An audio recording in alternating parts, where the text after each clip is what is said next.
এই সফরে আমরা এইগুলো এই জেলাগুলোকে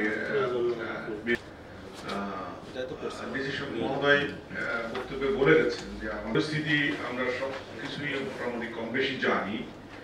তো বাংলাদেশের সংবাদপত্র, সংবাদ সংস্থা এবং সাংবাদিকের জন্য অনুসরণীয় আচরণ, এইগুলো সাংবাদিক হিসাবে আপনার আমার জানা খুবই প্রয়োজন।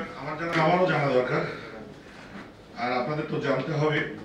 তো এখানে যে সংবাদপত্রের প্রেস কাউন্সিল প্রণীত আচরণবিধি প্রতিপালনের গুরুত্ব বিষয়ে আলোচনা তুলে ধরা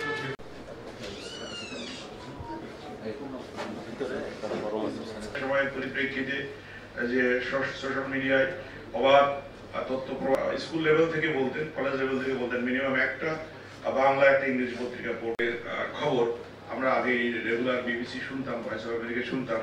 এখন হায়ার স্টাডি করি, তারা অনেক সময় এগুলো প্রাইমারি ডাটা, সেকেন্ডারি ডাটা, শেয়ারি ডাটা এই গুটি কয়েক আইনজীবীর জন্য আমরা তো আমাদের ঘাড়ে সেই দায়িত্ব নিতে, এই ট্রেনিং, এখানে আসা, এগুলি আমরা উদ্যোগ নিয়েছি যে আসলে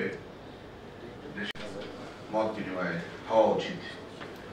আমাদের দৃষ্টিভঙ্গি এবং তাদের করে এটা বলা খুব মুশকিল, যার কারণে যে কোনো বিষয়ে বিশেষ করে আমাদের সাংবাদিক ভাইয়েরা থাকবো। আমি পেশার মান সমুন্নত রাখার জন্য আমাকে অসম্ভবভাবে খুব ভালোভাবে সচেতন থাকতে হবে।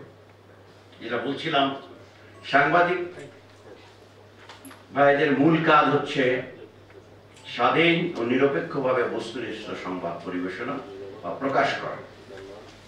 আমি মনে করি সংবাদপত্র বা সাংবাদিকদের স্বাধীনতার সঙ্গে ওতপ্রোতভাবে জড়িত হচ্ছে গ্রামের কাগজ।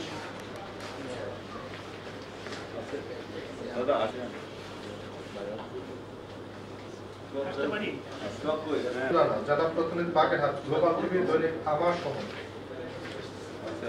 বাগেরহাট দৈনিক সংবাদ, সারা কামরুজ্জামান শিমুল, শেখ বাদশাহ, প্রতিনিধি আমার দেশ।